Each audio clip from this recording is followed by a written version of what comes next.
Hey YouTube, welcome back to my channel, and if you're new, hello.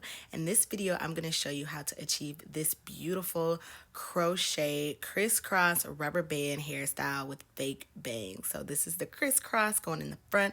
I'm going to show you how to do that in a very simple way.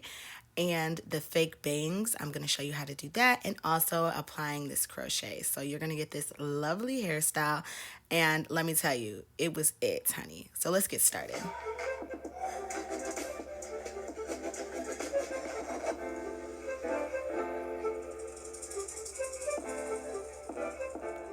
Okay, so step one, the prep. So over the night before, I went ahead and I prepped my hair, and I put it in a whole bunch of twists. I divided it into a front and back section. So the back is where I'm going to be applying all that crochet, and the front section is where I'm going to be applying my crisscross. And I had it right where my ear came, as you can see.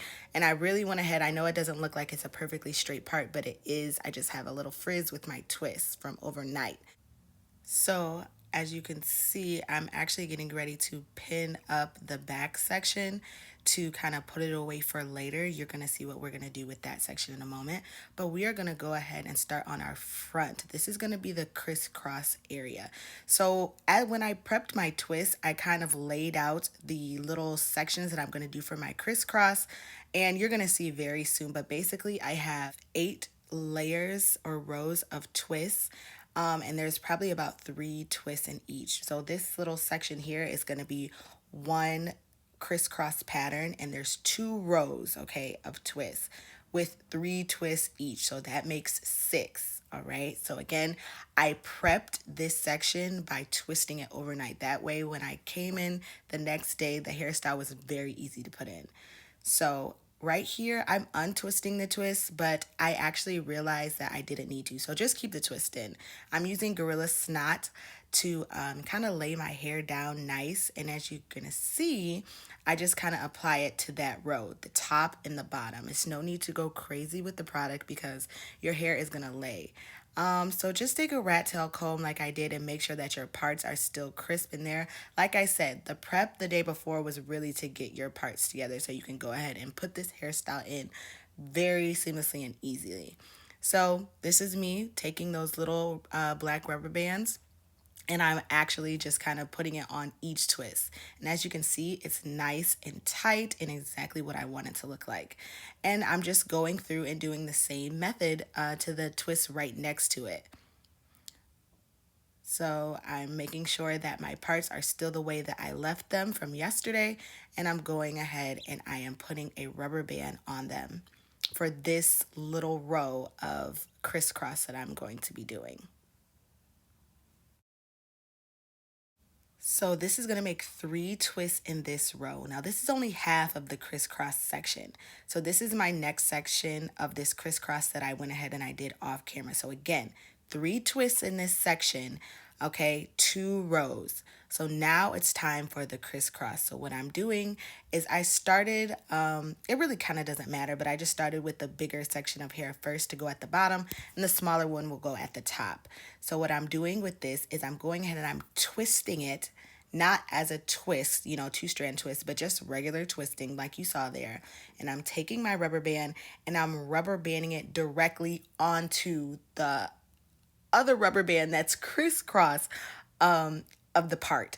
And I think putting the rubber band directly onto that second rubber band is what made my hairstyle come out great. After a while of doing it, I realized that. So that was just a little tip and trick, and it made it really very tight. So as you can see, when I twist my hair, I'm making sure that I wrap it around, you know, when I pull it to that other twist, I'm wrapping it around the base of that twist where the rubber band is. Not too much, but just like a little wrap, making sure that hair touches it. And then I'm rubber banding it directly there so that the crisscross pattern looks tight and stitched and it's not loose and it stays in place. You see that? So that's how it's going to come out. So I went ahead and I had, like I said, I just took my time and I went from top, crisscrossed that over to the bottom, then I went from bottom and crisscrossed that over to the top. So hopefully you can see it, my hands aren't in the way, but you know, just take your time with it and I will say don't make it too tight because it's going to come out, snatched. Okay. So no need to go overboard with the pulling. Okay. So be gentle with your natural hair when you do this style. And you'll see that I will end up greasing my scalp or putting some oil on my scalp just to kind of ease some of the tension between the crisscross. But that is how I went ahead and I did it. And this section only took me, oh my gosh, it took me no longer than like 10 minutes to do it. And I truly believe it was because of that prep. But this is what it's going to end up looking like. And I'm very pleased.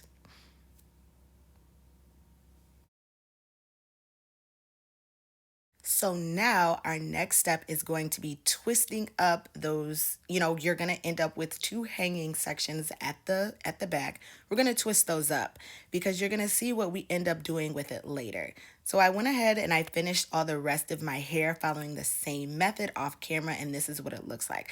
I know it looks a little crazy, but bear with me, everyone. The style is not complete yet. We still have some twisting to go. So now it's time for the back section, and I'm going to actually connect the ends of my crisscross, the excess hair that's hanging, those twists, with the back section because this is the part that is going to be hidden by the crochet hair. So this is me kind of parting my hair. I'm going to end up putting it in 4 flat twists in the back. So and they don't have to be perfect, everybody. Like your twists in the back don't have to be perfect. Your flat twists don't have to be perfect. If you can braid, that is awesome. But I'm going to stick with, just doing a flat twist that way for the people who can't braid. It's very easy to follow. So like you see here, all of the hair, the excess hair that came from the crisscross is going straight to the back. And this is what you end up with. So the front is going to be what's exposed. You got your really cute crisscross in the front all together. And then you have the back, which is going to be covered up by the crochet hair. So 3 twists in the back. So now how we're going to get these braids to not hang is we're going to literally tuck them in a crisscross pattern. So the twist, the flat twist that's on the left, you're going to tuck it into the middle and pull it through. And that's how we're going to do it. So, you might be wondering, like, how is this even gonna stay, girl? I see what you're doing, but that is not gonna stay. Well, yes, it is. So check this out. Once you take the excess lengths of your twists, if you do have longer hair, if you do have them, you saw me, I tucked it in, and then I'm going to go ahead with my crochet hair. And then I'm going to go ahead and grab my crochet needle here. This is what you need for sure. And I am going to go towards the base where those excess pieces are hanging. And I'm literally going to secure those lengths of my hair with the crochet hair. Now, I hope that you guys are understanding what I'm doing here. It's kind of hard to explain, but basically when you pull the lengths of your hair through,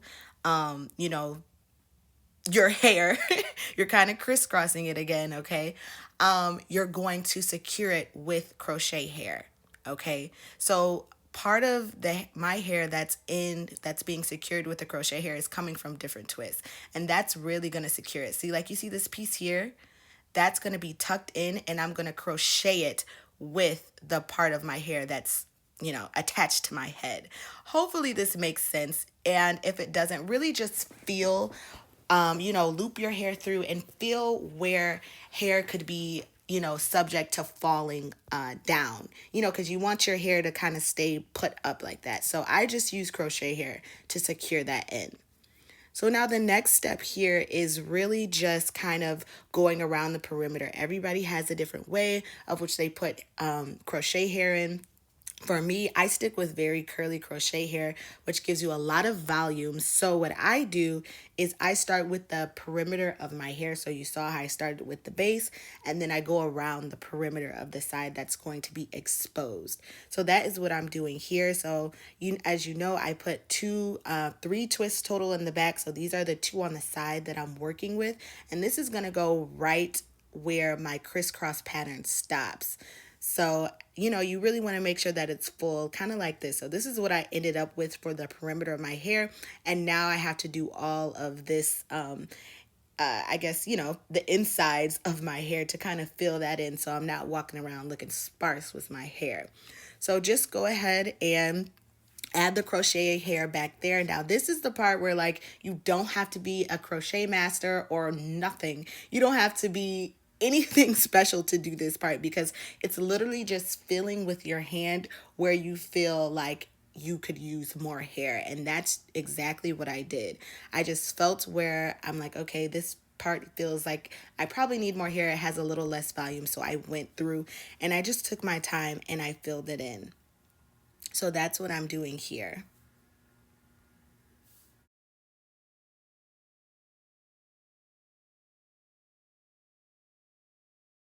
All right, so I finished with all the crochet hair and this is what we got. So you could leave it like this if you want. You know, it's very full. You got your crisscross pattern. You're looking cute. But I'm going to add a little flavor and I'm going to add some bangs to this part. So I got two pieces of crochet here and I'm actually just going to take that front crisscross I guess, section. And I'm just going to pull this crochet hair through. And with this crochet hair, it's actually one piece that I divided into two so it doesn't come out too thick. Okay. And so, yeah, so I just pulled it through. I kind of got a little off camera, but I just cut off excess because I want it to look as seamless as possible. I want it to actually look like it's coming out of my hair, and I really do have bangs, but these are definitely fake, as you can see. And that's how you put them in. It's really simple and it just adds a whole nother dimension to this hairstyle that I loved. So, you know, I'm gonna put bangs in every time I think to do this hairstyle. Just know I'm gonna have some little fake bangs in the front. So yeah, so that's what I did here. And yeah, I really liked it. I thought it was super cute. You're gonna see what it looks like just a moment. So this is the finished look, everyone. I absolutely loved this hairstyle, as you can kind of see in my face when I finished it. It did not take long. You know, the hair is extremely full. I kind of had to get used to the amount of hair that I did put in, but I definitely needed that. And voila, okay? You couldn't tell me nothing. So this is the crisscross pattern again. And this is the finished look. I really hope that you guys liked this video. And if you do try this hairstyle, don't forget to prep it first with the twist. You know, get a good wash day and put the twist in. And, you know, the hairstyle will go very quickly. In total time, it probably took me like an hour for real to do this hairstyle. And I absolutely loved it. So yeah, if you guys do try this hairstyle, let me know in the comments. If you do like it, please let me know. Don't forget to like and subscribe if you guys want to see more hairstyles like this. You know I love a good crochet, especially with water wave hair, and that's what I'm using. So until next time, I will see you lovelies later. Bye.